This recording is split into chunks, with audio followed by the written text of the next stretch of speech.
தூய்மையானது என கடவுள் சொன்னதை தீட்டாக கருதாதே.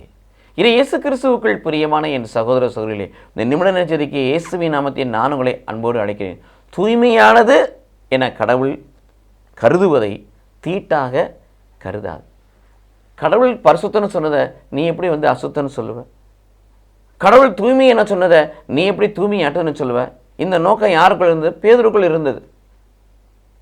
மீட்பு என்பது, வல்லமை என்பது, ஆசிரியர் என்பது, நிறைவாழ்வு என்பது புறையெழுத்து மக்களுக்கு அல்ல,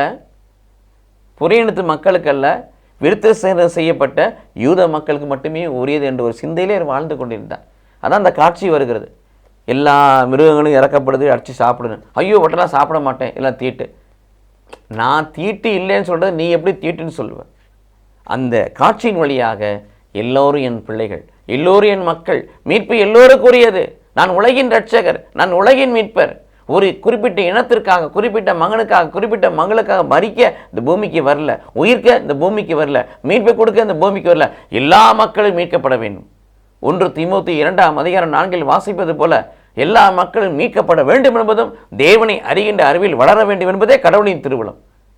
ஆகவே புறையெழுத்து மக்களை தீட்டு என்று சொல்லாதே. அவர்களும் கடவுளின் பிள்ளைகள், அவர்களும் கடவுளுக்குரியவர்கள். எல்லாருக்கும் கடவுள், அவர் எல்லாருக்கும் உரியவர், ஆள் பார்த்து செயல்படக்கூடியவர் அல்ல.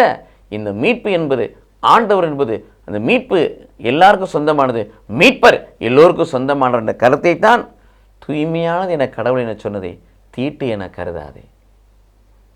ஆகவே நான் மீட்பு பட்டு விட்டேன், நான் ரட்சிக்கப்பட்டு விட்டேன், மற்றவங்களாம் தீட்டு புள்ளவங்க என்று எண்ணக்கூடாது. எல்லோரும் ஆவிக்குரிய விருத்த சேதனம் செய்யப்பட்டு ஆண்டவருக்கு சொந்தமாக்கப்பட வேண்டும் நிலையிலே செபிக்கக்கூடிய பிள்ளைகளாய், இறை வார்த்தையை அவளுக்கு அறிவிக்கக்கூடிய பிள்ளைகளாய் நாம் மாறுவோம். கடவுள் நம்மை ஆசீர்வதிப்பாராக. ஆமென்.